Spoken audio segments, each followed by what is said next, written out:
તો અનેક મહત્વના સમાચાર મળી રહ્યા છે। નજર કરીએ મહત્વના સમાચાર પર। અમદાવાદમાં ચોમાસામાં રોગચાળો વકર્યો છે। જે રીતે વરસાદ વરસ્યો ત્યારબાદ પાણી ભરાવાની સમસ્યા અને પછી હવે રોગચાળો વકર્યો હોવાના સમાચાર છે। મચ્છરોનો ઉપદ્રવ અટકાવવા મહાનગરપાલિકા દ્વારા ચેકિંગ હાથ ધરાયું છે।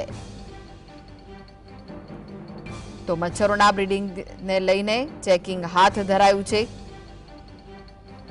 રોગચાળો વકર્યો હોવાના સમાચાર। અમદાવાદથી આરોગ્ય વિભાગ દ્વારા વિવિધ કન્સ્ટ્રક્શન સાઇટ પર ચેકિંગ હાથ ધરાયું છે। અમદાવાદમાં ચોમાસામાં રોગચાળો વકર્યો છે। મચ્છરોનો ઉપદ્રવ અટકાવવા મહાનગરપાલિકા દ્વારા ચેકિંગ હાથ ધરાયું છે। મચ્છરોના બ્રીડિંગને લઈને ચેકિંગ હાથ ધરવામાં આવ્યું છે। મચ્છરોના ઉપદ્રવના કારણે રોગચાળો વધ્યો છે। આરોગ્ય વિભાગ દ્વારા વિવિધ કન્સ્ટ્રક્શન સાઇટ્સ પર ચેકિંગની પ્રક્રિયા હાથ ધરવામાં આવી છે।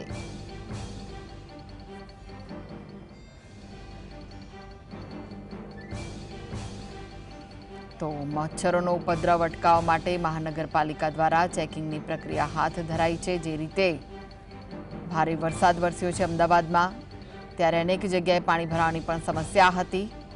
કન્સ્ટ્રક્શન સાઇટ પર પણ આરોગ્ય વિભાગ દ્વારા ચેકિંગ હાથ ધરાયું છે। મચ્છરોનો ઉપદ્રવ જે રીતે વધ્યો છે તે જોતા રોગચાળો પણ વકર્યો છે। તો વધુ વિગતો માટે જોડાઈ ગયા છે સંવાદદાતા ઝલક। જે રીતે વરસાદ વરસ્યો ત્યારબાદ પાણી ભરાવાની સમસ્યા અને પછી જે કન્સ્ટ્રક્શન સાઇટ્સ છે ત્યાં પણ આરોગ્ય વિભાગે મચ્છરોના ઉપદ્રવને લઈને ચેકિંગ હાથ ધર્યું છે। શું વિગતો છે?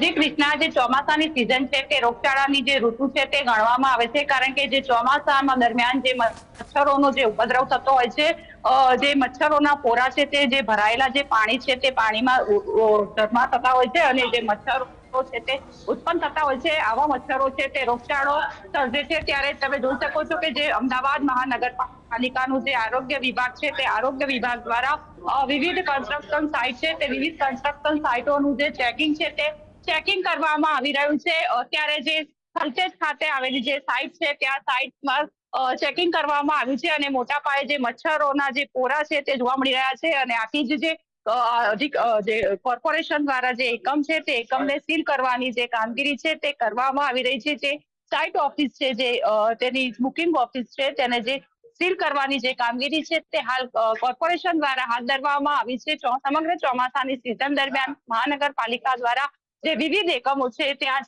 પ્રકારના જે બ્રીડિંગને લઈને જે ચેકિંગ છે તે કરવામાં આવે છે અને જ્યાં પણ જે મચ્છરોના પોરા મળે છે ત્યાં છે તે સીલ કરવામાં આવે છે અથવા તો છે તે દંડ વસૂલ કરવામાં આવે છે। મહાનગરપાલિકા દ્વારા લોકોને પણ અપીલ કરવામાં આવે છે કે જ્યાં પાણી ભરાયેલું રહેતું હોય તે પાણી છે તે પાણી ભરાઈ ન રહે તે પ્રકારની જે એક્ટિવિટી છે તે કરવી। ખાસ કરીને જે કુંડા હોય છે તેમજ અન્ય જે જગ્યાઓ હોય છે, ભંગાર હોય છે, કે ત્યાં પાણી જે ભરાઈ રહે છે અને પરિણામે જે મચ્છરો છે તે મચ્છરોના પોરા ઉત્પન્ન થતા હોય છે। આથી જે પાણી ન ભરાય તે પ્રકારની જે કામગીરી છે તે કામગીરી કરવી જોઈએ। જી, આરોગ્ય વિભાગ દ્વારા કઈ રીતની કામગીરી હાથ ધરાઈ છે? કયા પ્રકારની કામગીરીથી જે મચ્છરોનો ઉપદ્રવ થતો હોય છે તેને અટકાવવામાં આવી રહ્યું છે? જી, આરોગ્ય વિભાગ દ્વારા તો વિવિધ પ્રકારના જે એકમો છે, મોલ હોય, કન્સ્ટ્રક્શન સાઇટ હોય વગેરે જેવા જે એકમો છે ત્યાં આગળ આ પ્રકારની જે ચેકિંગ છે તે કરવામાં આવે છે અને જ્યાં પણ મચ્છરોના પોરા જોવા મળે છે ત્યાં દવા છંટકાવ કરવામાં આવે છે। સાથે સાથે છે તે દંડાત્મક અને સીલ કરવાની કાર્યવાહી કરવામાં આવે છે। આ સાથે મહાનગરપાલિકા દ્વારા જે ફોગિંગ છે તે ફોગિંગની એક્ટિવિટી પણ કરવામાં આવે છે। જી જી, આભાર ઝલક સમગ્ર માહિતી